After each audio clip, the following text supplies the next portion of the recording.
Donc, alors le thème, c'est contrôle social et révolution colorée. Comme tout objet d'analyse, le contrôle social peut faire l'objet d'une typologie et d'une classification, et on peut d'emblée définir deux grandes sortes de contrôle social qui seront elles-mêmes subdivisées en sous-classes.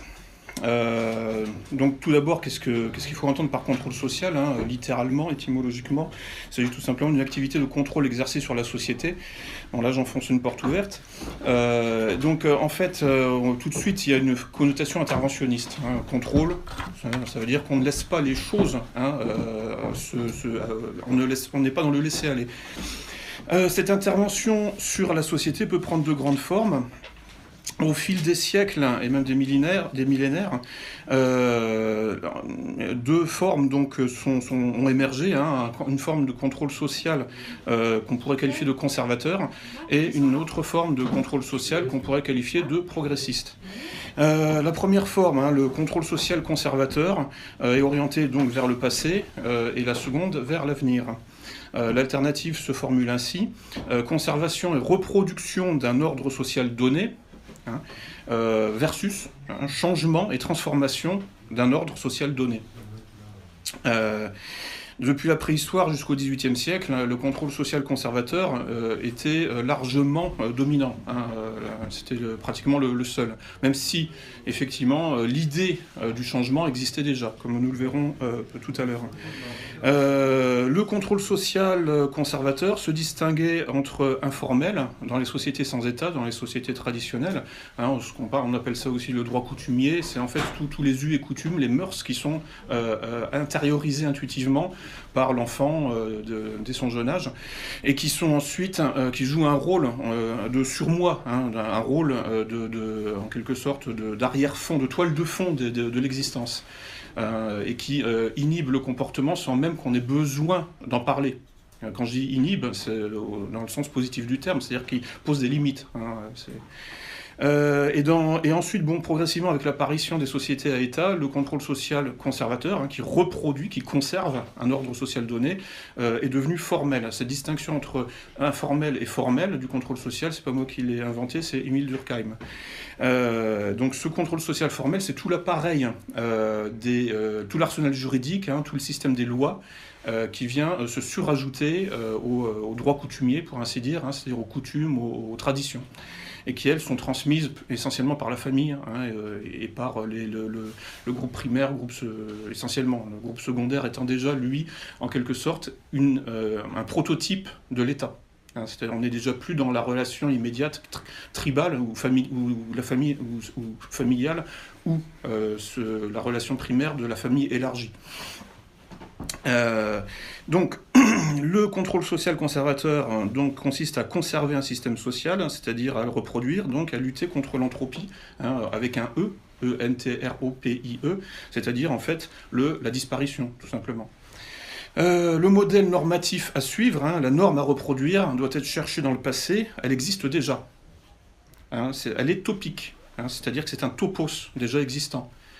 C'est pas quelque chose que l'on projette, c'est quelque chose que l'on connaît, c'est quelque chose qui existe dans le réel déjà, qui existe physiquement, matériellement, puisque on reproduit ce qui existe, ce qui existait hier, ce qui existe aujourd'hui.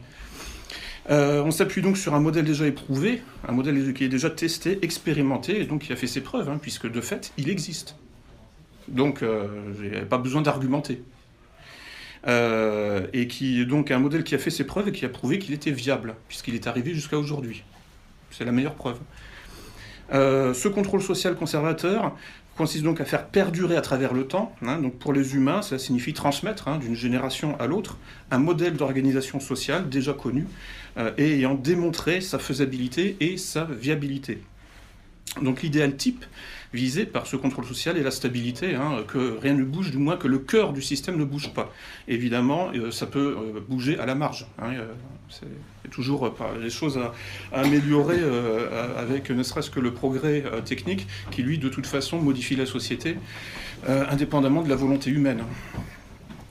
Donc les modifications sont évidemment possibles, mais elles ne changent pas le cœur du système. Est apparue l'idée, hein, au fil des siècles, dans certains cercles intellectuels et dans certaines sociétés de pensée, que le contrôle social pouvait être progressiste et modifier le cœur du système social, hein, et non seulement les marges. Donc c'est le principal héritage, hein, des Lumières et du libéralisme naissant au XVIIIe siècle. Le contrôle social progressiste consiste donc d'emblée à modifier le cœur du système. C'est la grosse différence philosophique. Hein. Donc à la transformer selon une nouvelle architecture, hein, donc à recombiner le cœur du système, à le restructurer, à réécrire la forme générale, hein, de la société. Et si vous touchez au cœur, vous touchez aussi évidemment par cercle concentrique, vous touchez les marges. Donc vous touchez tout en réalité. Donc là, en l'occurrence, le management parlerait par exemple de conduite du changement. Visant en fait à produire, à amener une culture, à transformer par exemple une culture d'entreprise et à la faire bouger, hein, et à fabriquer le consentement aussi au changement. Parce que c'est là la difficulté pour ce contrôle social progressiste. Puisque le modèle à suivre, hein, l'idéal normatif à atteindre doit être réalisé dans l'avenir. Hein, il n'existe pas encore. Il est donc utopique au sens littéral du terme, hein, c'est-à-dire qu'il n'appartient encore à aucun topos, donc à aucun lieu du monde. Il n'existe pas encore. Donc, si je résume, le contrôle social conservateur reproduit un ordre qui a fait ses preuves. Le contrôle social progressiste, lui, change un ordre qui a fait ses preuves pour aller vers un autre ordre estimé encore meilleur, mais qui n'a pas fait ses preuves, par définition, puisqu'il est visé, hein, c'est un horizon. C'est aussi ce qu'on peut appeler une révolution, quand ça touche le cœur du système, évidemment. Donc le système B qui est visé est placé au-dessus, hein, du système A, où nous sommes déjà. Il s'agit de passer d'un système A à un système B, et de fabriquer le consentement à ce passage. Comment le faire? Comment réaliser finalement comment fabriquer ce consentement? Il faut parvenir à péjorer, évidemment, le système A, qui pourtant a fait ses preuves. Ça, c'est toute l'astuce qui doit être élaborée. Alors ça peut être par la haine de soi, hein, par l'altruisme totalitaire, l'altruisme obligatoire, hein, s'occuper des gens qui sont à l'autre bout du monde avant de s'occuper de soi. Le contrôle social progressiste consiste donc en fait à augmenter l'incertitude et le désordre du système A, celui qui a fait ses preuves, hein, qui existe déjà, autrement dit à déstabiliser le système A, à révolutionner, hein, et avec en perspective d'aller vers un système B qui est postulé comme établissant un ordre supérieur. Donc le problème, c'est ça, c'est que cet ordre supérieur, postulé par le contrôle social progressiste, vise un modèle qui n'existe pas encore, donc c'est un modèle spéculatif, c'est un modèle purement mental, en fait, hein, hypothétique, dirons-nous même, donc utopique, hein, qui n'a pas encore fait la preuve de sa viabilité, ni même de sa faisabilité. Ce saut dans l'inconnu induit nécessairement de la méfiance dans la population. Cette méfiance, évidemment, pour les partisans, hein, de ce nouveau système, du contrôle social progressiste, cette méfiance oblige à développer des stratégies de contournement de la méfiance, voire des stratégies de retournement de la population. Donc ça consiste à fabriquer le consentement. Autrement dit, des stratagèmes. Et ça, c'est pas nouveau, hein, les Chinois en parlaient déjà, c'est Sun Tzu, c'est très ancien. Et donc des stratagèmes qui vont permettre de prendre le contrôle justement des relations de confiance et de méfiance. C'est-à-dire qu'il faut faire baisser la méfiance vis-à-vis du système que l'on vise, ce système B, et il faut au contraire donc faire monter la confiance. Par effet de vase communicant, il faut faire monter la méfiance vis-à-vis du système A que l'on veut quitter, qui pourtant a fait ses preuves. C'est toute la perversion du mécanisme qu'on peut qualifier de révolutionnaire. C'est-à-dire qu'il faut réussir à faire avaler que ce qui marche, finalement, ne marche pas. Vous voyez, c'est vraiment l'astuce. Hein.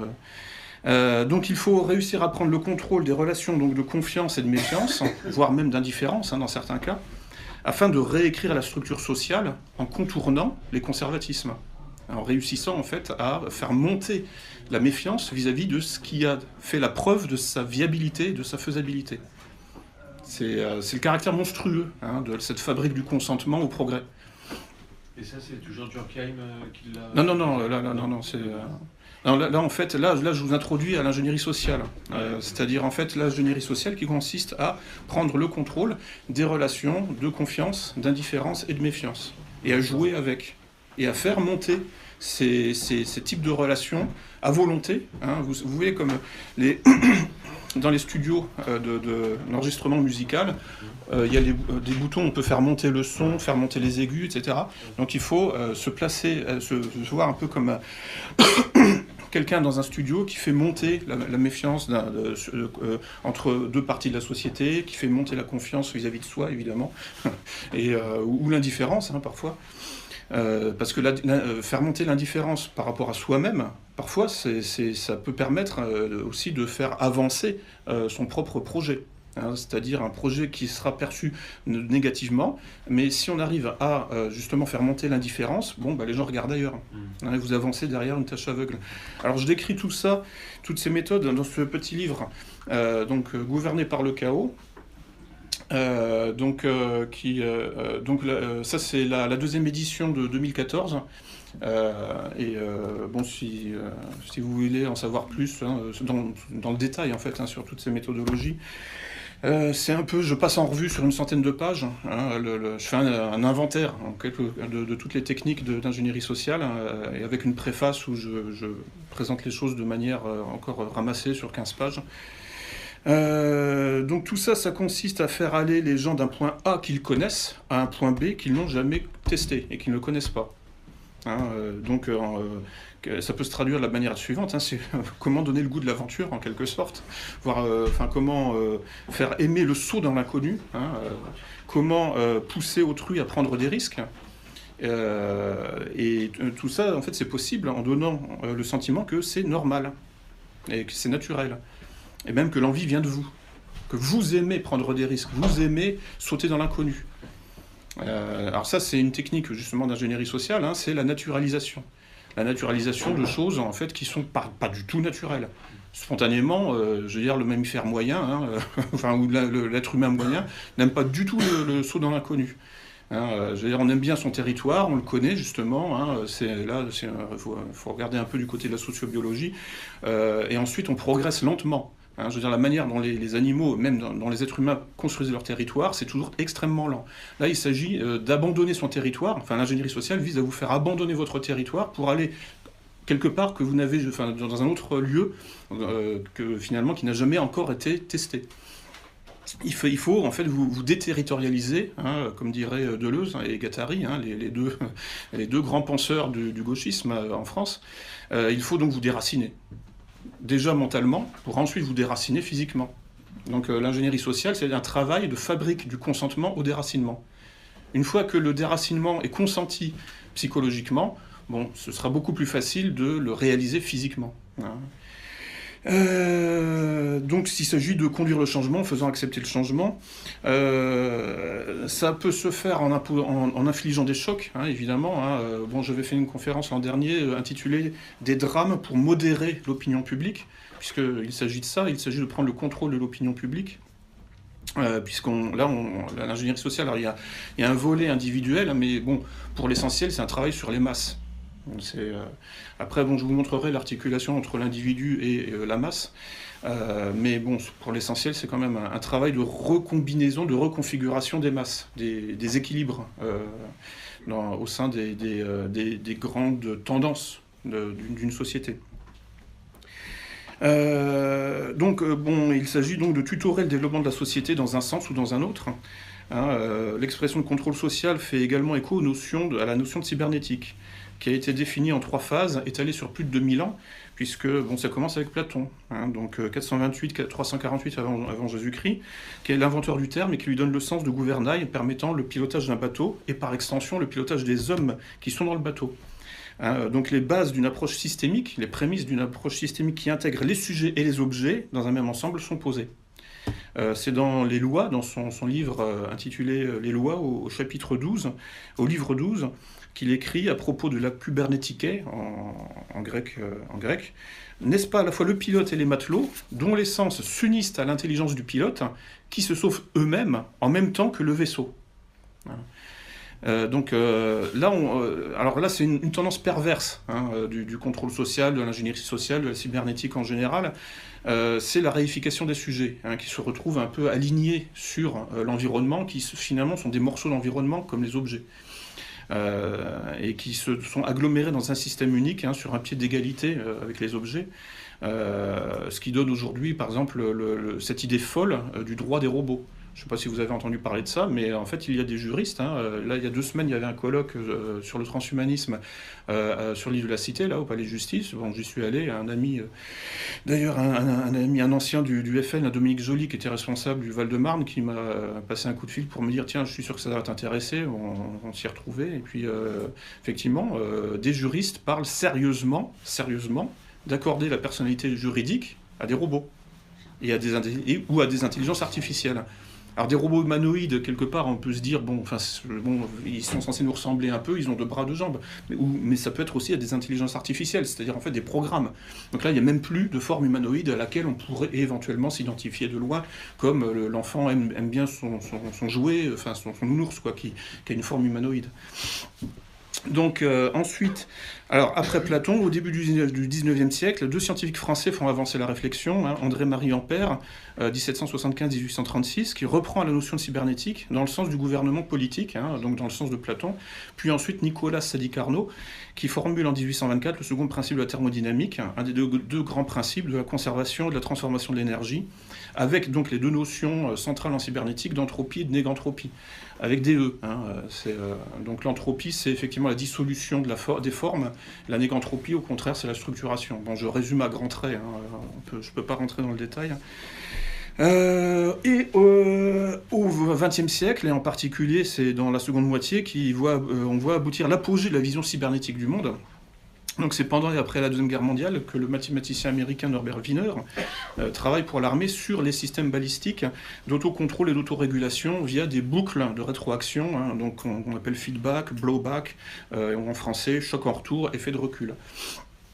Donc la capacité de traiter l'information venant de l'environnement, et non pas seulement d'émettre de l'information vers l'environnement, est la propriété des systèmes dynamiques, vivants ou non vivants, c'est-à-dire les systèmes adaptatifs, qui s'adaptent à leur environnement, comme les thermostats par exemple, qui prennent la température de l'environnement et qui modifient la température, c'est-à-dire l'information qu'eux-mêmes diffusent dans l'environnement, en fonction de l'information traitée qui, elle, vient de l'environnement. C'est pour ça qu'effectivement, quelque part, en fait, cette capacité de traiter de l'information et ensuite de la rendre, c'est-à-dire de mettre en place une boucle qui produit l'impression qu'il y a une intériorité de la machine, puisque la machine en l'occurrence un thermostat par exemple, ça ressemble pas du tout à un être humain, mais ça fonctionne en réalité au niveau du principe de base, ça fonctionne comme un être vivant.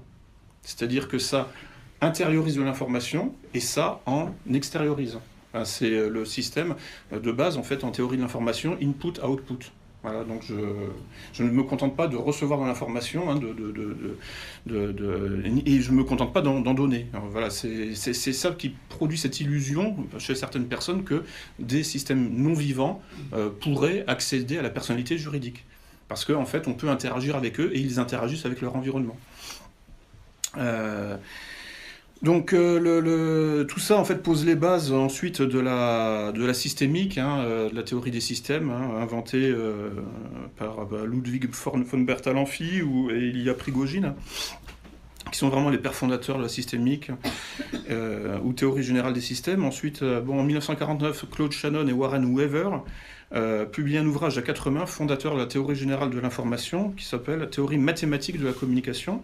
Ces 2 auteurs proposent une définition synthétique et interdisciplinaire de l'information. L'information est la réduction de l'incertitude. Bon, ça, c'est un coup de génie de la part de ces 2 physiciens qui arrivent à produire une définition de l'information qui peut aller de l'école de journalisme, en fait, jusqu'à la physique, jusqu'aux sciences dures, comme on dit. Et sur cette base, et aussi, bon, ça concerne aussi, ça touche aussi la psychologie, hein, puisque un bourgeon de la théorie de Shannon et Weaver est apparu, qui s'appelle la théorie de la réduction de l'incertitude dans la communication interpersonnelle, de Charles Berger et Richard Calabrese, qui ont écrit un livre fondateur de cette nouvelle discipline en 1975. Donc la cybernétique sociale s'est enrichie au XXe siècle de divers apports. Donc les conférences Macy qui ont réuni des chercheurs de différentes disciplines entre 1942 et 1953, qui allaient donc des mathématiques et donc de la cybernétique telle que Norbert Wiener l'a inventé, jusqu'aux sciences humaines et sociales. Et avec donc des applications dans le champ militaire. Alors ça, il y a un auteur très peu connu, mais qui est, à mon avis, qu'il faut absolument étudier. C'est quelqu'un comme c'est David Price, hein, qui a étudié justement les applications militaires, la militarisation des sciences sociales. Hein, parce que il faut savoir que la cybernétique inventée par Norbert Wiener a été tout de suite repérée, bon évidemment, puisque de toute façon il travaillait avec le Pentagone déjà à l'époque, sur les systèmes d'armement, et tout de suite le Pentagone a estimé qu'il fallait classer la cybernétique dans secret défense.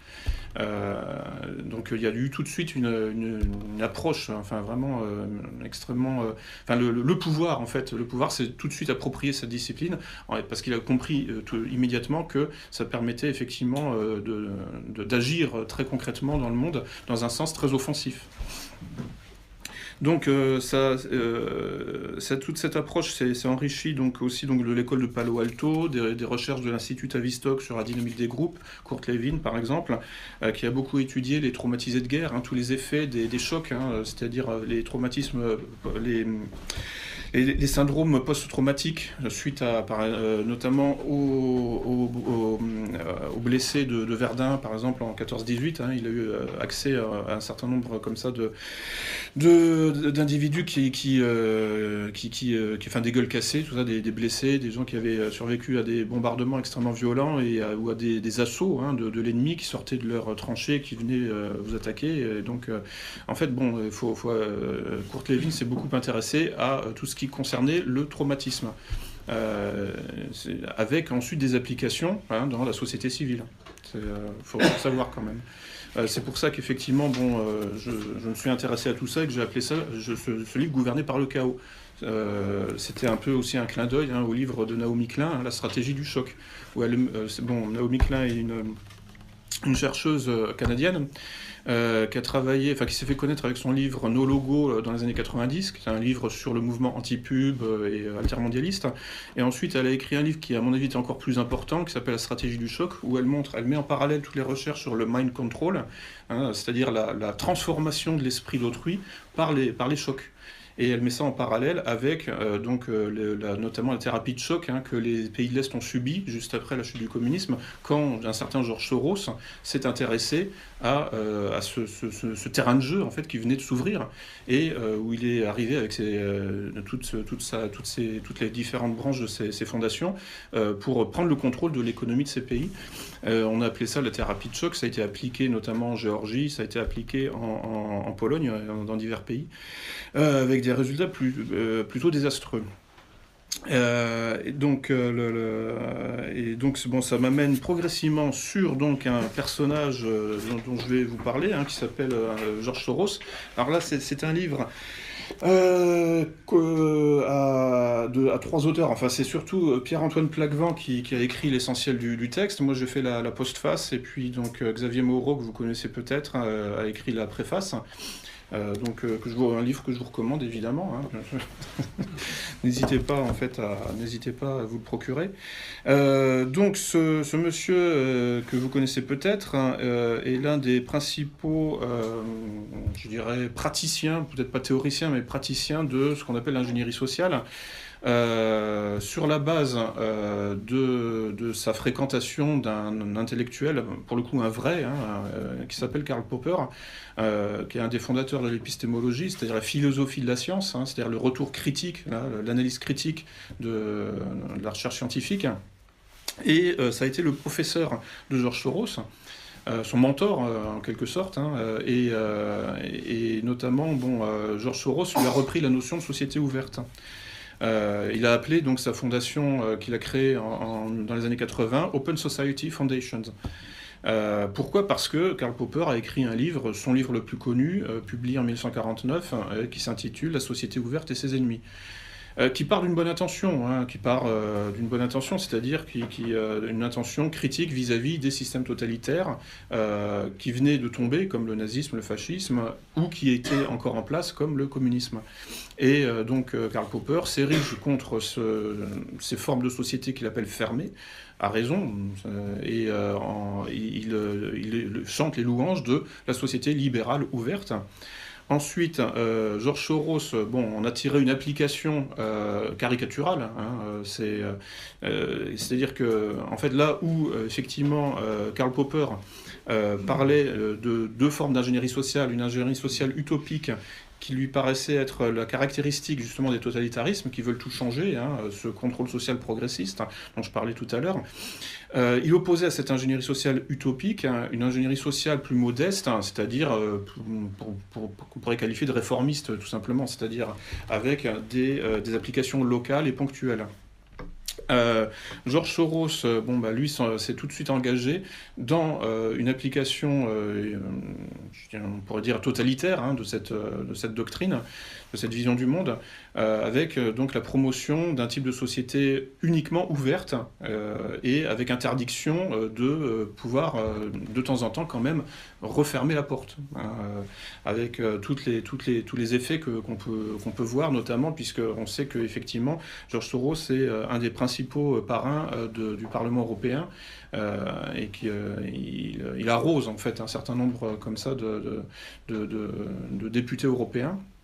Alors, pas dans les groupes de l'ENL, par exemple, certainement pas, hein, puisque, ça, c'est le groupe auquel appartient le Rassemblement national. Bon, ça, évidemment, c'est l'ennemi, hein, donc ça va être d'autres groupes hein, qui seront plutôt considérés comme progressistes, hein, puisque c'est le vocabulaire aujourd'hui qui a été mis à l'honneur par Macron, donc qui voit un affrontement entre les populistes et les progressistes.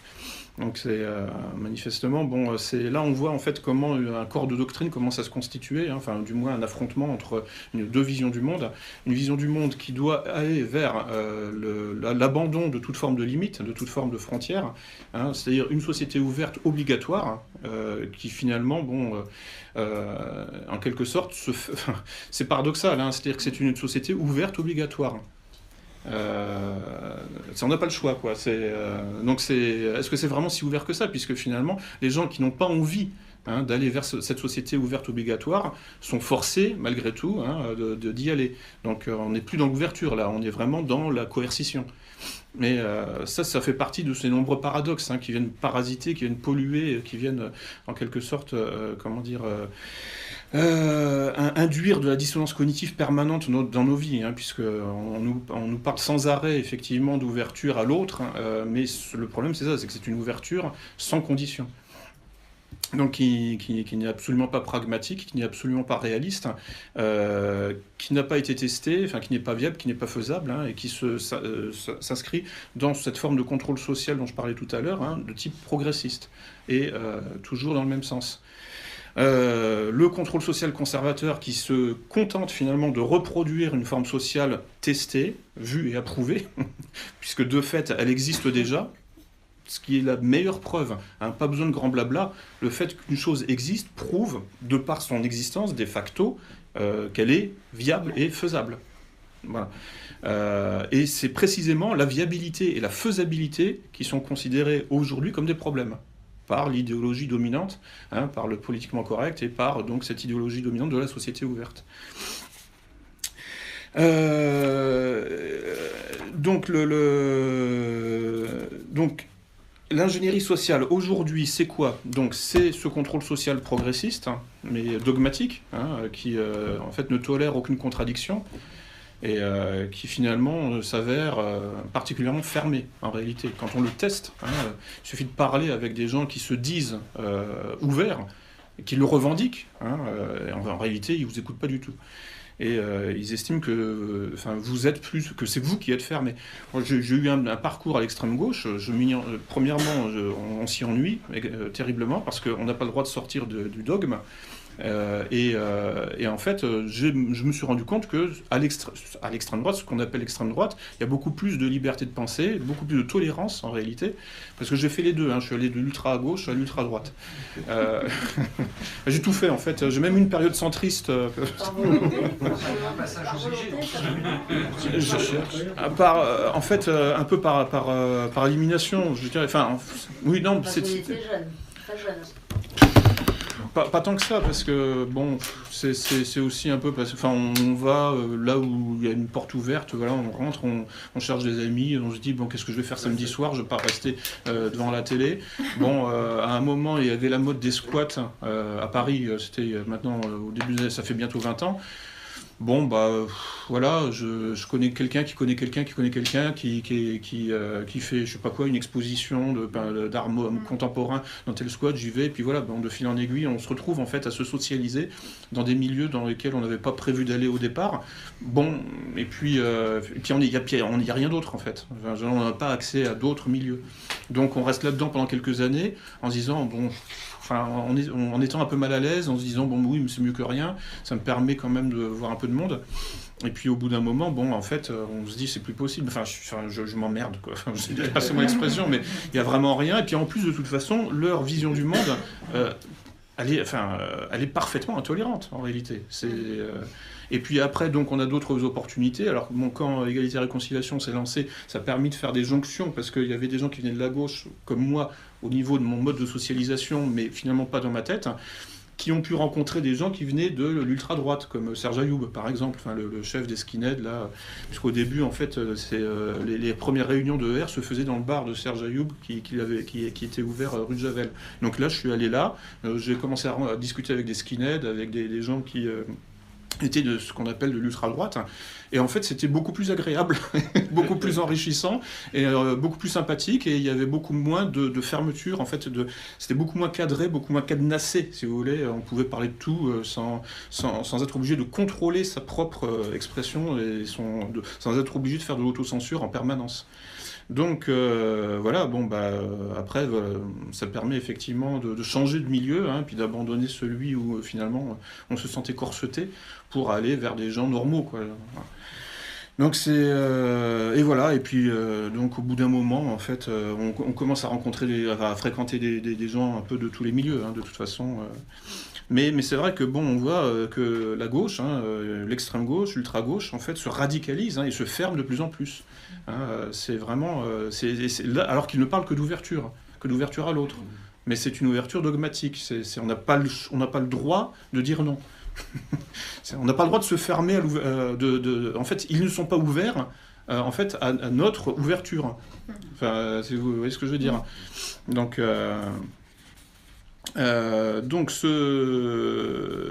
voilà, donc, et alors l'ingénierie sociale telle qu'elle est soutenue, développée par Soros notamment, aboutit en fait, c'est pas qu'elle aboutit, c'est qu'en fait elle est accompagnée par tout ce qu'on appelle toutes les disciplines du type management, marketing, et qui en fait accompagne cette idéologie de la pensée unique, cette espèce de politiquement correct qui nous empoisonne et qu'on retrouve notamment dans le monde du travail, et qui en fait sous couvert d'améliorer les choses passe son temps finalement à les casser et à les détruire. Ce qu'on appelle la conduite du changement, en règle générale, ça consiste... alors on appelle ça aussi du team building, parfois, c'est-à-dire ça consiste à construire de l'esprit d'équipe, mais en fait, ça construit rien du tout. Parce que c'est pas fait pour, fondamentalement. Le but, c'est pas de construire de l'esprit d'équipe, c'est de vous obliger à, en fait, accepter... c'est de construire du conformisme en réalité. Donc c'est pas de l'esprit d'équipe, c'est du conformisme. Ce qui n'est pas la même chose. Notamment à cette fin, il existe des formations, par exemple, parfaitement ridicules. Ma femme est obligée d'y passer. C'est, par exemple, il y a des séances d'escape game. Je ne sais pas si vous avez entendu parler de ça, où en fait on est censé donc construire de l'esprit d'équipe avec donc les collègues avec lesquels on est au bureau. Alors, dans un contexte qui s'appelle donc le escape game en anglais, c'est un jeu de, je sais pas comment dire, un jeu où il faut s'échapper. Alors ça, c'est en plein boom en ce moment, en plein développement. Il s'agit donc de trouver son chemin dans un labyrinthe, enfin c'est un peu comme à la fête foraine là, enfin je sais pas, le palais des fantômes là, enfin tous les trucs, et c'est parfaitement infantilisant et c'est parfaitement ridicule mais c'est le but en fait. Le but c'est de casser votre individualité en réalité pour pour vous faire vous adapter en fait, pour vous faire tout accepter, en fait. Le but, c'est ça, fondamentalement. C'est pas de vous... Parce que pour créer l'esprit d'équipe, il suffit de laisser les gens travailler ensemble. Et au bout d'un moment, quand on commence à connaître les gens, parfois même on va boire un café après le boulot et puis on commence à devenir un peu intime si on en a envie. Mais en fait, les choses se font spontanément. Vous voyez, enfin, il n'y a pas besoin d'en rajouter et de prendre en charge, enfin, de fabriquer de l'esprit d'équipe artificiellement avec des espèces de jeux infantilisants qui ressemblent en fait à des espèces de trucs de fête foraine qui sont parfaitement ridicules. Donc en fait, bon, en fait, ça n'améliore rien concrètement dans la qualité du travail. Le résultat est nul. Et donc à partir de là, on voit bien que c'est pas fait pour ça. De fait, le résultat n'est pas là. Et donc, mais malgré tout, ça continue. Bon, c'est parce que ça génère du fric aussi, c'est essentiellement ça. C'est-à-dire que les entreprises payent des forfaits et puis voilà, ils vont avoir 2 sessions d'escape game.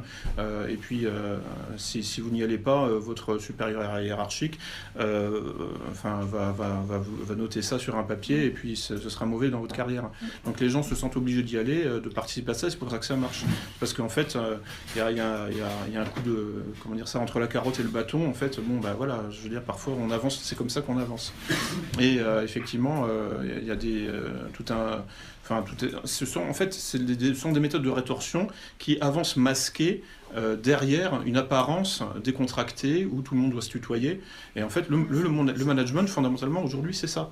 Et il n'y a rien de plus déprimant et déshumanisant. C'est aussi pour ça qu'à une époque, j'ai fait du syndicalisme, parce que je subissais ce type de management, justement, sur mon lieu de travail. C'est non seulement, en fait, on vous met sous pression psychologique, mais on vous demande de dire que tout va bien et de sourire à des gens qui, effectivement, vous méprisent. Mais vous méprisent en vous tutoyant. Alors c'est extrêmement visqueux tout cet univers parce que c'est très difficile de revenir sur des bases saines. Les bases saines, c'est-à-dire qu'avec votre chef, vous vous voyez, surtout si vous ne vous connaissez pas. Et là, en fait, il y a une distance minimum qui est établie et qui vous permet de dire non. Mais de dire non, je dirais, de manière saine et naturelle. C'est-à-dire, vous pouvez effectivement dire non dans le bureau en face, mais quand on est dans le tutoiement, c'est beaucoup plus difficile de dire non. Et dans les embrassades, en plus. Et oui, voilà, éventuellement, oui. Ouais, ouais. Donc l'ingénierie sociale consiste effectivement à prendre un groupe et en fait à le déconstruire et à le reconstruire. C'est de la démolition contrôlée. Donc c'est, voilà, oui, faut voir ça. Enfin, c'est vraiment de l'ingénierie. Comme on parle d'ingénierie dans le BTP ou comme on parle d'ingénierie génétique, par exemple, ça consiste en fait à bidouiller le code génétique, l'ingénierie génétique. Là, en fait, on va bidouiller le code épigénétique d'un groupe donné pour le réécrire, pour produire de nouvelles interactions. Il s'agit de modifier en fait le système A pour le faire aller vers un système B, c'est-à-dire quand ça s'applique à un groupe social, ça consiste en fait à modifier les interactions entre les individus. Donc modifier la structure des relations. La structure, c'est quoi? C'est une relation stabilisée entre divers objets ou divers sujets. Une structure, c'est par exemple quand vous regardez une constellation la nuit dans le ciel, vous voyez une structure se dégager parce qu'il y a une relation stabilisée, en fait une distance entre les étoiles qui fait un petit dessin et ça ne bouge pas. C'est ça une structure. Déstructurer, ça veut dire en fait éclater la relation stabilisée. Enfin, ça veut dire déstabiliser la relation. Donc l'ingénierie sociale, c'est ça, c'est l'art de déstabiliser les relations dans un groupe social pour en fait le réécrire selon une nouvelle forme, donc une nouvelle restabilisation. Et c'est donc la démolition contrôlée, mais aussi furtive des groupes sociaux, parce que évidemment les groupes, si vous leur dites, écoutez, je vais vous détruire et je vais vous transformer, il y a de fortes chances que le groupe dise non. Non, parce que en fait, nous, a priori, ça marche là. Enfin, je veux dire, nous avons déjà testé les interactions que nous pratiquons et ça marche.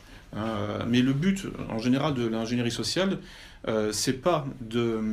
Vous savez, comme on dit, on ne change pas une équipe qui gagne. Ben justement, le management, en général, l'ingénierie sociale, ça consiste à changer une équipe qui gagne. C'est aussi bizarre que cela puisse paraître. Le but, c'est pas que ça marche, en général. C'est pas ça du tout. Et pour parvenir à cela, donc en fait, alors la première étape historique de l'ingénierie sociale apparaît dans les années 1920 sous le terme de planification, et ça apparaît simultanément des deux côtés de l'Atlantique, donc chez les soviétiques, mais aussi dans le monde capitaliste, c'est-à-dire en fait dans les agences de publicité de Madison Avenue à New York, qui... alors oui, là, il y a aussi un livre, je n'ai pas pensé à le ramener, là, c'est Stuart Owen, La Société de l'indécence, qui est donc un chercheur américain spécialisé dans l'histoire de la publicité, et qui montre en fait comment, à partir des années 20, les publicitaires commencent à prendre le pouvoir sur les industriels, en fait, dans le registre de la production capitaliste, et envisagent de finalement adapter la société au marché. Et donc, en fait, alors que bon, normalement, spontanément, c'est plutôt le contraire, on va adapter le marché à la société, mais là, en fait, bon, voilà, une idée apparaît, et ce qui suppose effectivement de développer tout un tas de plans, du type plan quinquennal, quoi, comme les soviétiques le faisaient de leur côté. Comment s'appelle le livre Alors, la société de l'indécence, Stuart, S-T-U-A-R-T, comme Marie, Ewen, E-W-E-N. Et j'ai fait enfin, quand on l'a réédité, j'ai fait une nouvelle préface, j'ai fait une préface en fait tout court, parce qu'il y avait déjà une préface à la première édition, et j'en ai rajouté une. Voilà. Donc vous trouverez aux éditions Le Retour aux Sources, comme ce livre sur Soros.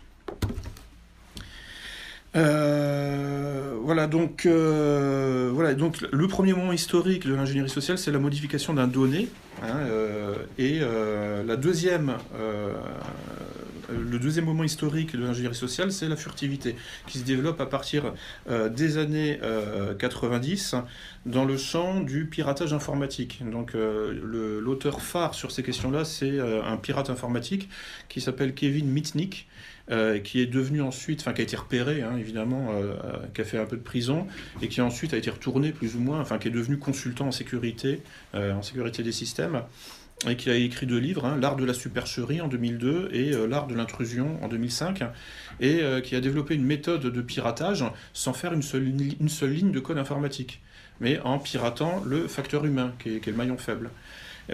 Et qui donc a développé toute une méthodologie qu'il a appelée ingénierie sociale également, puisque, bon, quelque part, ça consiste aussi à recomposer, à refaçonner un système en ajoutant une couche de furtivité. En s'appuyant sur 2 principes fondamentaux, qui sont l'usurpation d'identité et l'abus de confiance que cela permet. Donc tout ça mis bout à bout, c'est-à-dire la furtivité, l'usurpation d'identité, l'abus de confiance, plus le premier moment historique dont je vous parlais, qui a été théorisé par Karl Popper et développé par George Soros, tout ça mis bout à bout, ça aboutit finalement à l'environnement psychosociologique dans lequel nous vivons, qui est une véritable entreprise de transformation furtive, c'est-à-dire que jamais les choses ne sont dites clairement. C'est-à-dire que nous sommes victimes, en France, mais pas qu'en France, dans d'autres pays, d'un vaste plan, d'un vaste programme d'ingénierie sociale, selon cette définition qui est la mienne. J'arrive un petit peu à la fin du processus. Donc l'ingénierie sociale étant la transformation furtive d'un sujet social, individuel ou groupal. Donc c'est là-dedans que nous baignons.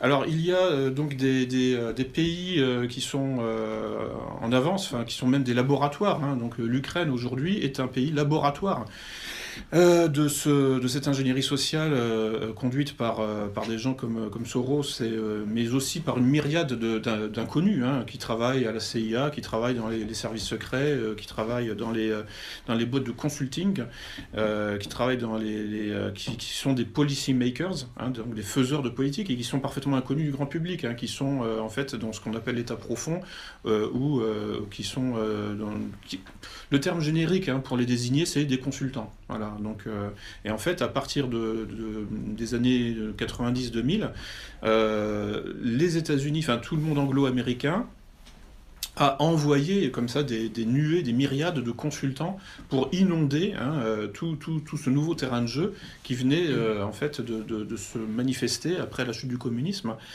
Donc ça a donné ce qu'on appelle le phénomène des révolutions colorées.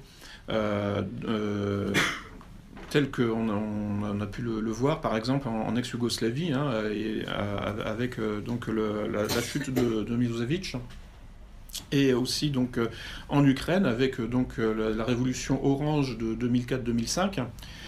2004-2005, qui s'est réalisée là pour le coup sans faire de mort, hein. C'est plusieurs semaines de manifestations qui ont abouti à annuler le résultat des élections présidentielles, pour faire un troisième tour, hein, comme on dit. Et là, comme par miracle, le résultat était différent. Donc, ensuite, 5 ans plus tard, hein, finalement, alors donc, c'était les deux candidats, c'était un certain Yanukovych et un certain Yushchenko.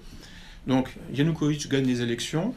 Donc Soros, la CIA, lance une révolution colorée, la révolution orange, plusieurs semaines de manifestations, plusieurs semaines aussi de provocations, alors qu'ils ne sont pas allés jusqu'à faire des morts, mais parce qu'en fait, il y a des méthodes de révolution non violente, hein, qui ont été théorisées notamment par un chercheur en sciences sociales qui s'appelle Gene Sharp, G-E-N-E, hein, comme Gene, Sharp, S-H-A-R-P, qui a beaucoup travaillé donc, sur ces questions, c'est comment renverser un régime tranquillement, en quelque sorte, sans faire de mort.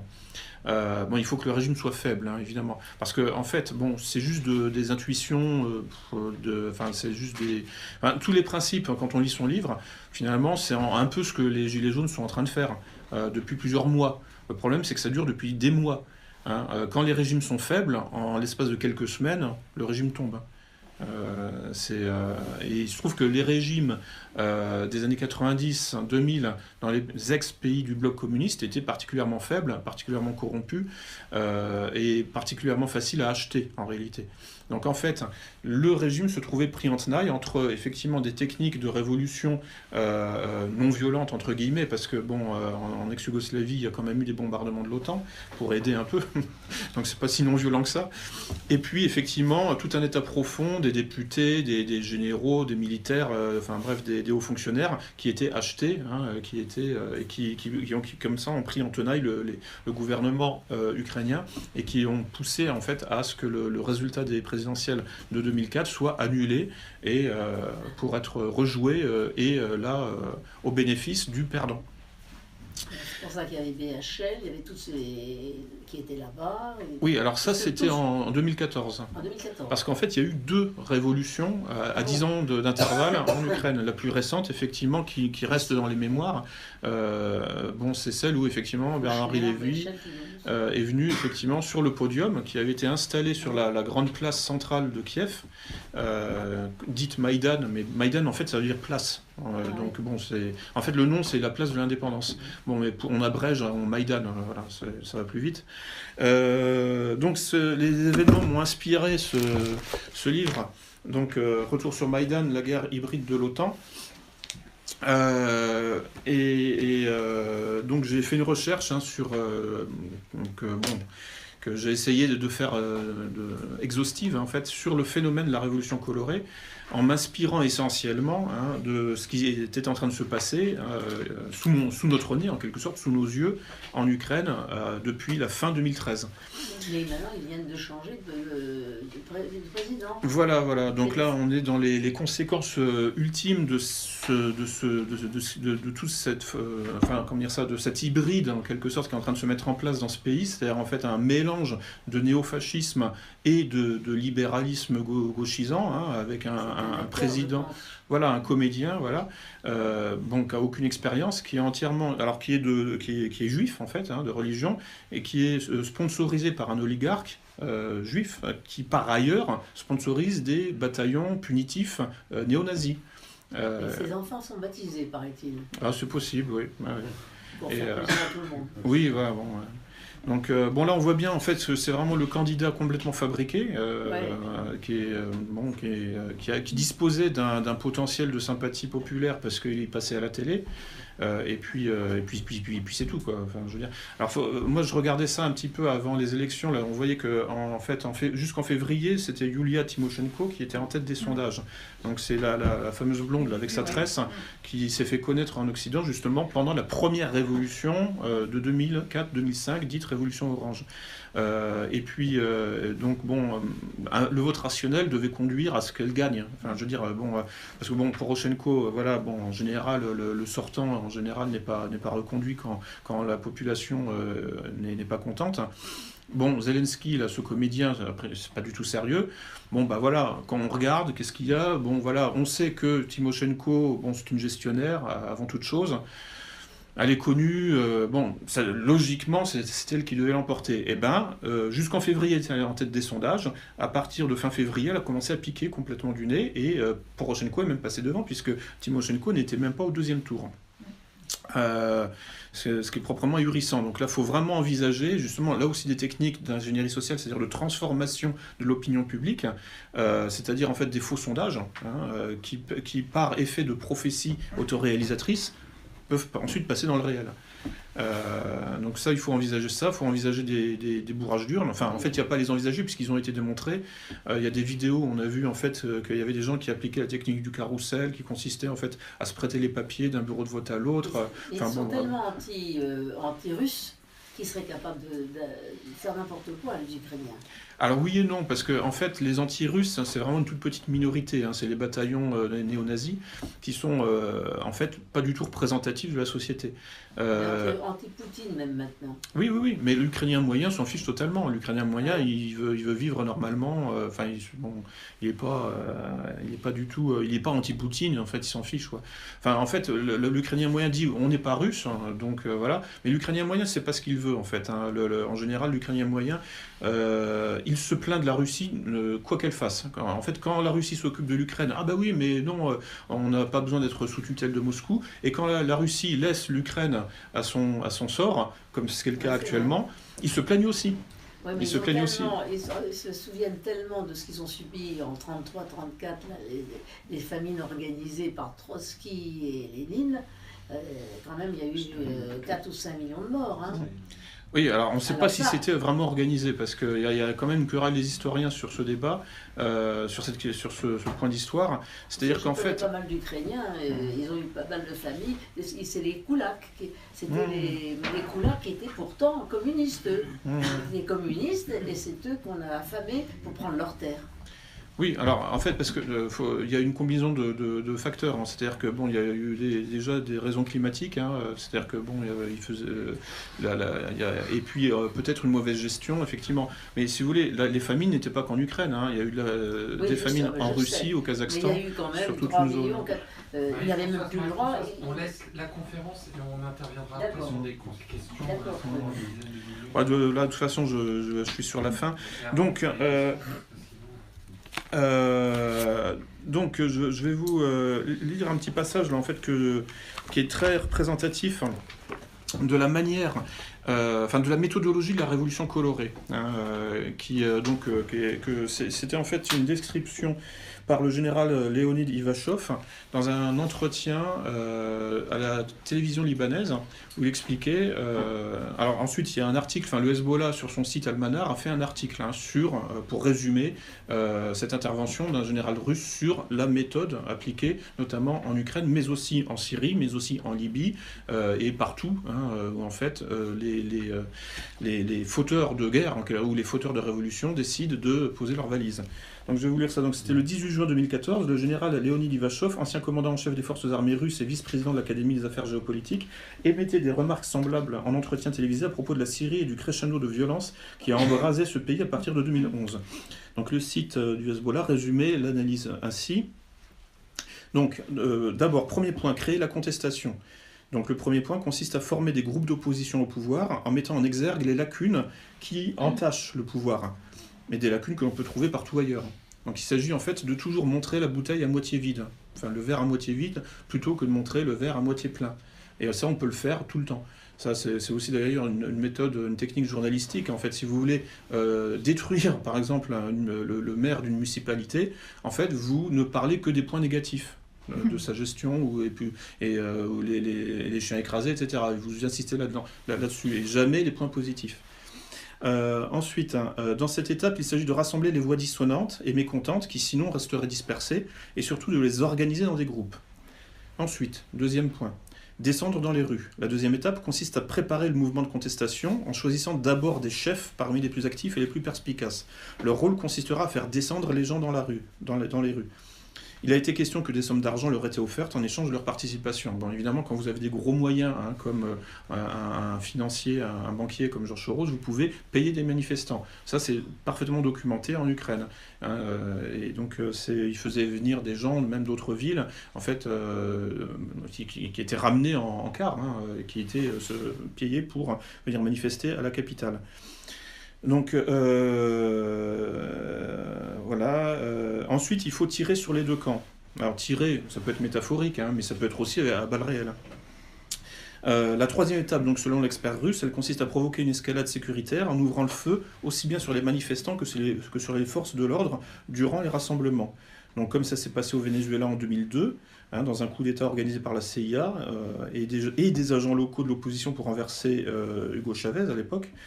Donc des snipers sont recrutés, donc des tireurs d'élite, placés sur les toits, etc., sont recrutés pour cette mission, explique Ivachov, qui explique qu'elle vise à accuser les forces de l'ordre, en l'occurrence syriennes dans l'exemple qu'il commentait, et d'user de moyens de répression violente, justifier le recours aux armes. Ensuite, la militarisation, c'est la troisième phase, qui permet ensuite même de passer à la quatrième, celle de la militarisation du mouvement de protestation, et on crée des groupuscules paramilitaires, donc avec tout un trafic d'armes organisé. Donc en Syrie, ça a pris le nom de Timber Sycomore, donc et ça c'est parfaitement documenté, c'est donc la CIA et la France qui ont participé à ce trafic d'armes à destination des groupes paramilitaires, indistinctement Daesh, Al-Nosra ou l'armée syrienne libre, qu'on appelait les fameux rebelles modérés, mais qui passaient, qui en fait pouvaient pas parfaitement du jour au lendemain se laisser pousser la barbe et devenir des djihadistes. Alors, en fait, comment fait-on pour faire descendre les gens dans la rue, parce que ça, c'est la base, en fait, si les gens ne descendent pas dans la rue. Alors, effectivement, on peut attendre une aggravation de la situation économique, mais on peut aussi prendre en quelque sorte, fabriquer l'opinion publique, fabriquer la contestation. Dans tous les cas, c'est une question qui, en fait, si vous voulez, il faut considérer le langage, il faut considérer même l'humain comme un objet dont on va prendre le contrôle. Ça rejoint en fait l'approche cybernétique dont je vous parlais tout à l'heure, et ça consiste même à considérer la culture et l'identité, pour paraphraser le nom de l'association invitante. Ça consiste à considérer l'identité et la culture comme un objet également, comme un objet qu'on peut modéliser, et dont on va donc, quand on peut schématiser, modéliser, ça veut dire schématiser, pour éventuellement le réécrire et le restructurer, pour ensuite provoquer à l'intérieur en fait de cette identité. Alors ça, c'est des mécanismes que je décris, parce que j'ai trouvé des sources, notamment parmi en fait des chercheurs en sciences sociales qui travaillent pour le Pentagone ou pour la CIA, donc toute une méthodologie de type ingénierie sociale, consistant en fait à chercher par exemple les facteurs potentiels de division dans les groupes. Vous voyez, pour ensuite effectivement en fait les maximiser, les optimiser pour pousser un groupe relativement homogène à éclater en deux groupes. C'est tout un travail sur en fait de type qui consiste en fait à travailler sur l'entropie et la négantropie. La négantropie, c'est-à-dire qui sont des tendances naturelles,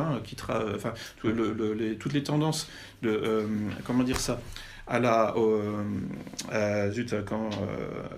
les tendances à l'éclatement, il y a un terme, je l'ai sur le bout de la langue. Centrifuge. Voilà, centrifuge et centripète. Voilà. En fait, tout groupe à l'état naturel est traversé de tendances centrifuges et centripètes, donc anthropiques ou négantropiques. Il se trouve qu'il est possible de prendre le contrôle de ces tendances de type énergétique, de ces tendances naturelles, pour les optimiser, pour les augmenter en fait, artificiellement.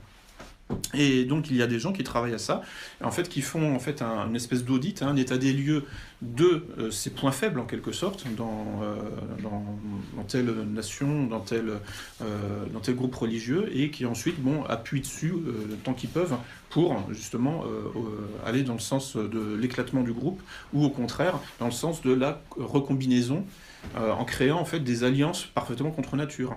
Comme on le voit, comme on l'a vu justement en Ukraine, où en fait on a vu une alliance contre nature constituée en fait de gauchistes LGBT associés à des néo-nazis et à des islamistes, tous contre Poutine. Voilà, parce que, ça c'est le coup de génie là, de Carl Schmitt, c'est-à-dire que le premier geste politique, ça consiste à désigner l'ennemi. Ce qui permet de recombiner, de créer en fait des alliances parfaitement bizarroïdes sur la base en fait de la désignation d'un ennemi commun. Vous supprimez l'ennemi commun, ces trois groupes là que je viens de dire, que je viens de dénoncer, la gauchiste LGBT plus néo-nazi plus islamiste, chacun reprend son chemin de son côté, voire même il s'entretue. Mais ce qui fait la colle, c'est la désignation de l'ennemi commun. Donc là, en fait, c'est vraiment là, on est vraiment au cœur de l'ingénierie sociale. C'est-à-dire qu'en fait, on fait monter les relations de confiance entre des groupes que tout divise, en faisant monter la méfiance par rapport à une cible désignée.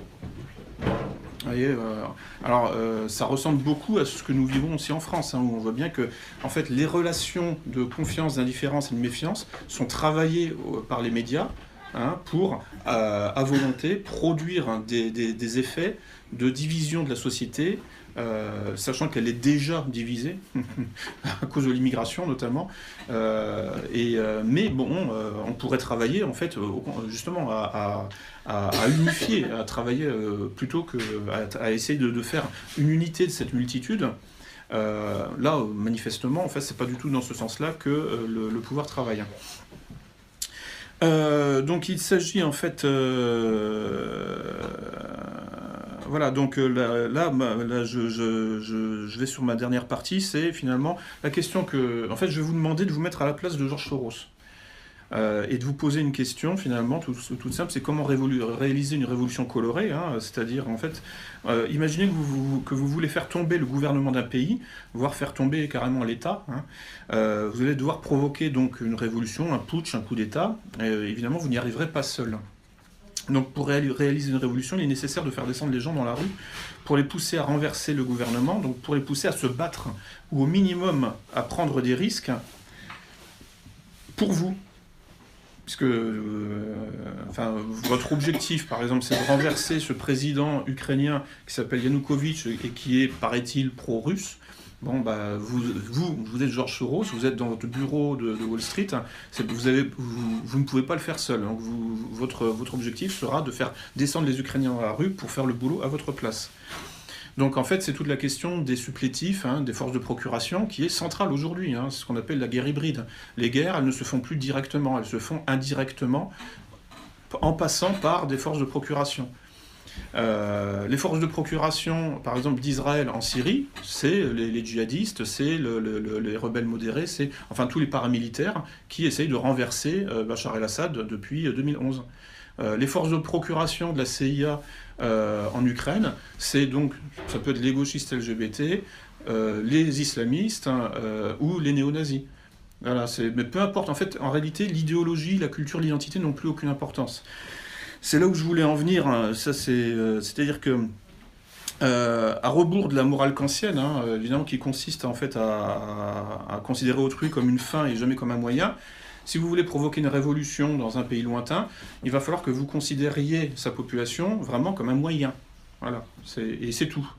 À partir de là, tout ce qui compte, c'est de faire descendre des gens dans la rue, de les pousser à se battre pour vous, à prendre des risques, à mourir pour vous. S'il le faut, parce que au-delà du coup d'État, hein, on peut aller jusqu'à la guerre, pourquoi pas. Après tout, si vous avez les moyens hein, de provoquer un putsch, après tout, la guerre, hein, c'est pas très différent finalement. Enfin, je veux dire, c'est à peine plus loin en fait, hein, en termes de travail, en termes d'efforts. Et la question, c'est donc détecter le potentiel de conflit social, hein, détecter la question qui se pose à vous, c'est ça, comment détecter en fait le potentiel de tension sociale, hein, et surtout détecter les profils psychosociaux qui sont prêts à se battre. Donc plutôt des hommes jeunes, hein, pleins de testostérone, avec des pulsions d'agressivité, et c'est parce que c'est eux qui iront plus facilement au contact de votre ennemi, hein, après les avoir convaincus qu'il s'agissait aussi de leur ennemi. Hein, c'est tout le travail qui se pose à vous. Et donc cela consiste en fait à adopter une approche en gros qui s'appelle la psychologie du conditionnement, hein, puisque vous allez devoir traiter des humains hein, comme des souris de laboratoire, hein, provoquer des réflexes conditionnés. La nature des idées qui vont vous mouvoir, hein, je suis George Soros, hein, voilà, et je veux provoquer un putsch dans un pays lointain. Et donc la nature des idées qui vont vous faire descendre dans la rue, mais totalement indifférente. Pour créer un effet de masse, hein, j'aurais besoin de coaguler des groupes sociaux de diverses tendances idéologiques, hein, parfois antinomiques, et voire franchement ennemis sur le papier. Hein, comme je disais, hein, il va falloir faire coaguler de l'extrême droite, de l'extrême gauche, des religieux qui peuvent se haïr mutuellement. Je m'en fous de tout ça, c'est pas mon problème. Ma seule chose qui m'intéresse, moi, dans cette ingénierie des groupes humains, c'est d'associer des groupes avec un objectif commun, celui de faire tomber mon ennemi, en l'occurrence le président au pouvoir, voire le régime complet. Et à ce niveau-là, les idées n'ont aucune autonomie par rapport à celui qui les maîtrise. C'est-à-dire qu'en fait, si je prends le contrôle de vos idées, c'est bon, c'est réglé. Le sujet est considéré comme un objet, hein, ici, et la parole est traitée comme une sorte de signal électrique, et non comme l'expression d'une sensibilité. Donc en fait, votre intériorité ne m'intéresse plus. Tout ce qui m'intéresse, c'est comment vous allez, comment je vais vous faire bouger, en quelque sorte. Enfin, c'est comme si vous étiez mort, en fait. Mon but, c'est de vous faire bouger en considérant que vous êtes déjà mort, en quelque sorte, mais que je vais vous animer avec des stimuli. Et, des stimuli qui seront des mots-clés que je vais prononcer. Enfin, que je vais prononcer en passant par les médias, hein, et qui vont en quelque sorte vous orienter dans telle ou telle direction. Donc là, on arrive sur la question des sciences du comportement, le behaviorisme, hein, le comportementalisme, qui en fait réduit l'humain à son extériorité, en quelque sorte. Hein, tout ce qu'on appelle l'intériorité n'existe plus. C'est-à-dire que le présupposé méthodologique de base du comportementalisme, c'est que l'intériorité n'est qu'une partie de l'extériorité. Donc oui, c'est vrai, l'intériorité existe, mais c'est une partie hein, d'une extériorité générale. Vos idées ne m'intéressent que dans la mesure où je peux en prendre le contrôle pour prendre le contrôle de votre comportement. Donc vos idées ne m'intéressent que dans la mesure où elles mettent votre corps en action, en mouvement. Alors quand je dis vos idées, ça peut être vos identités, enfin vos identifications, vos systèmes d'identification, votre culture. Et donc je vais je peux être en mesure, je vais tenir un discours qui va vous plaire en quelque sorte, enfin, c'est-à-dire que je vais tenir un discours qui va vous mettre en mouvement sans forcément y croire.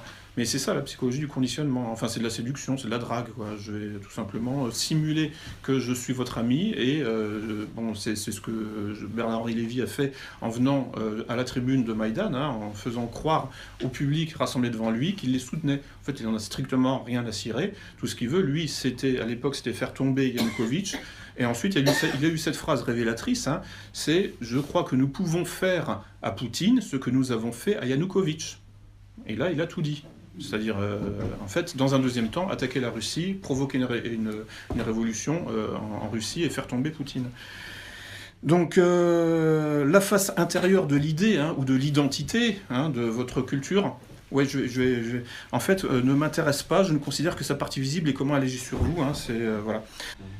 Alors, et qu'est-ce que ça donne concrètement? Parce que, en fait, ces groupes, hein, nationalistes, ethniques, blancs, etc., sont entièrement encadrés, hein, par des oligarques juifs, notamment Soros, et qui travaillent sur une espèce d'alchimie, hein, des identités et des cultures, comme je disais tout à l'heure, c'est-à-dire sur une ingénierie sociale pour modifier, hein, le logiciel et la culture et le comportement, donc, hein, de ces bataillons dits néo-nazis, hein, ou nationalistes ethniques. Ce qui donne quelque chose de parfaitement surréaliste à la fin, comme je vais vous montrer, c'est-à-dire en fait, parce que bon, en fait, nous sommes dans la création d'un hybride entre le logiciel d'un Soros, qui est LGBT immigration,iste, et le logiciel de ces groupes nationalistes et ethniques qui, en théorie, est plutôt conservateur, hein, traditionnaliste, et qui s'oppose normalement, radicalement, à Soros. Mais c'est là où on est vraiment dans quelque chose d'absolument fascinant, c'est que ni Soros ne vise ces bataillons nationalistes ethniques qui normalement sont ses ennemis, il n'en parle jamais, et ces bataillons nationalistes ethniques blancs ne parlent jamais des oligarques juifs qui arrosent le pays, enfin, ou du moins qui en prennent le contrôle. Qui en prennent le contrôle pour faire quoi? Pour faire monter le LGBT et l'immigrationnisme. Donc on est en fait dans une espèce de structure mentale totalement clivée, hein, totalement schizophrénique, où en fait vous avez coexistence au sein d'un même espace politique, de gens qui normalement devraient se faire la guerre à mort, mais qui parviennent à s'associer contre un ennemi commun, qui est la Russie de Poutine, avec des traits d'union. Sachant que tout ça est piloté par l'OTAN, fondamentalement, hein, c'est-à-dire que l'OTAN aujourd'hui, c'est vraiment le premier soutien politique et militaire du LGBT et l'immigrationnisme. C'est-à-dire que quand on lit les dernières déclarations depuis quelques années là, du secrétaire général ou de ses aides de camp, on assiste sous nos yeux à un véritable travail d'ingénierie sociale, c'est-à-dire en fait d'alchimie des identités, d'alchimie des cultures, d'alchimie politique, qui consiste en fait à associer des choses qui normalement s'excluent. Alors en fait, dans la mesure où en fait cette hybridation du LGBT et du monde militaire est soutenue par l'OTAN, en fait, bon, moi je pense qu'il y a une vision ésotérique, une vision occultiste derrière ça, hein, qui consiste à réaliser en fait ce qu'on appelle l'androgyne alchimique. C'est-à-dire en fait Mars et Vénus dans le même corps. C'est-à-dire aller au-delà de la division des sexes, hein, pour aller vers une création d'une humanité indifférenciée. Un nouveau genre. Oui. Et c'est l'indifférenciation en fait qui est recherchée. C'est-à-dire l'abolition des limites, l'abolition des frontières, l'abolition des genres, et en fait et ça va jusqu'à abolir donc la différence entre le monde militaire, hein, qui est plutôt un monde masculin, quoi, mais qui là en fait est travaillé de l'intérieur pour être adapté, hein, à cette vision sorosienne, immigrationniste et LGBT.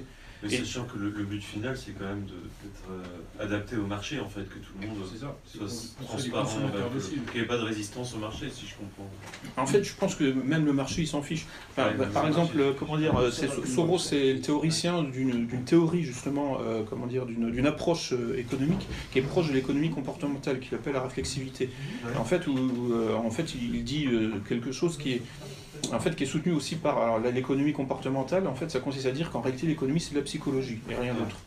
C'est un certain Kahneman, qui est israélien, qui a inventé ça, qui a juste décrit en fait ce qui se passait. C'est que, et Soros confirme, c'est-à-dire que la réflexivité, c'est que votre perception de la réalité influence la réalité, qui, elle, en retour, influence votre perception. Voilà, donc et en fait, ce que dit Soros, c'est que le marché n'a pas de loi intrinsèque. Le marché, c'est ce que vous en percevez, et c'est ce que vous en faites, et rien d'autre. Et que, donc c'est pour ça qu'en réalité, on sait que l'argent se crée ex nihilo, mais les profits aussi, à ce stade. Donc en fait, la question n'est plus de faire des bénéfices. C'est plus ça maintenant, parce que l'argent, voilà, vous le créez à partir de rien. Non, le but, il est vraiment idéologique, il est vraiment ésotérique. Je pense qu'il s'agit vraiment de mettre sur pied l'androgyne alchimique, et voire même carrément le Baphomet, la créature indifférenciée, masculin-féminin, mais aussi homme-animal. Je pense que c'est vers ça qu'on va. C'est quand même un plus dans le monde de la consommation. Un militaire qui s'épile et qui achète des crèves de soins, c'est excellent. Mais ça, je dirais, c'est un bénéfice collatéral. C'est même pas ça que je cherchais. Non, bien sûr, c'est encore plus pervers. Enfin, bon, il n'a pas le droit d'aller en Hongrie sans bracelet électronique. Soros. Oui, non, mais il est persona non grata, si je me souviens bien. Enfin, il est interdit de territoire, quoi. Et il est interdit de territoire en Hongrie, certainement, et aussi en Russie. En Russie. C'est là qu'on voit leur force, parce que l'Union européenne a sévèrement rabroué la Hongrie pour avoir justement interdit les universités Soros en Hongrie. C'est là qu'on voit que la Commission européenne, elle est... Vous qui connaissez bien l'Ukraine, quelle est la proportion de pro-européens dans cette Ukraine? Parce que moi j'ai une belle sœur ukrainienne qui n'a comme idéal que l'Europe. Détestation profonde de Poutine. Ils sont tous comme ça. Mais bon, si c'était vraiment si important que ça, bon, ils auraient voté pour Poroshenko. Voilà, qui lui était favorable. Qui lui s'est positionné clairement dans la continuation de la guerre et de la menace, des menaces contre la Russie. Je pense qu'en fait, en gros, l'Ukrainien moyen, il a le nez dans le guidon et il veut juste survivre et manger. Voilà.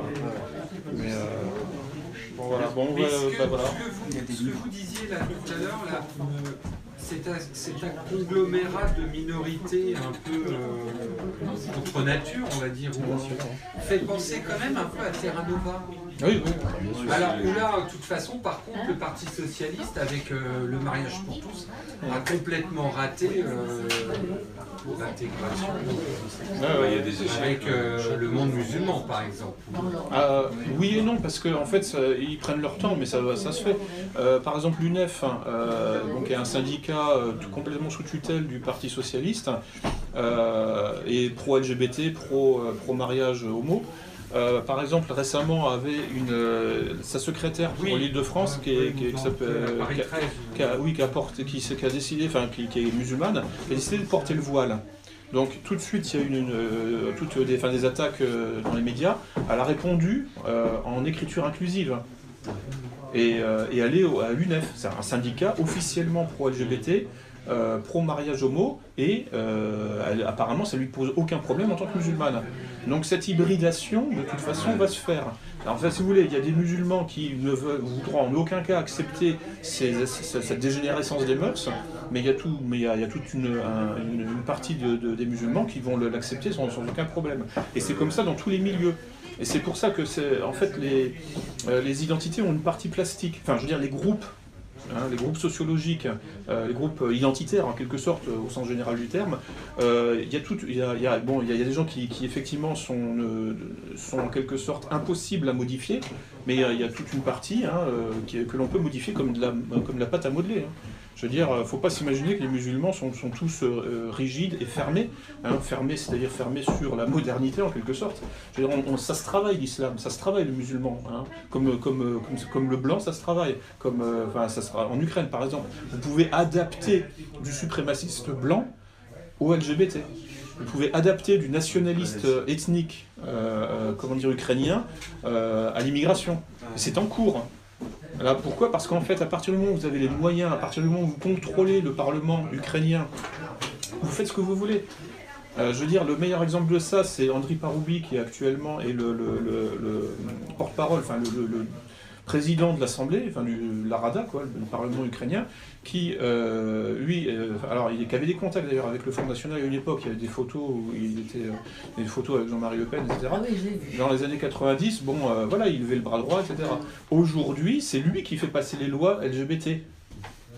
Voilà. Et alors on va se dire, oui, mais il a évolué. Il était autant, sincèrement nationaliste, ethnique dans les années 90, et maintenant, par opportunisme, par carriérisme, il a dégénéré. En fait, pas du tout. L'an dernier, il faisait des déclarations admiratives de Hitler sur les plateaux de télé.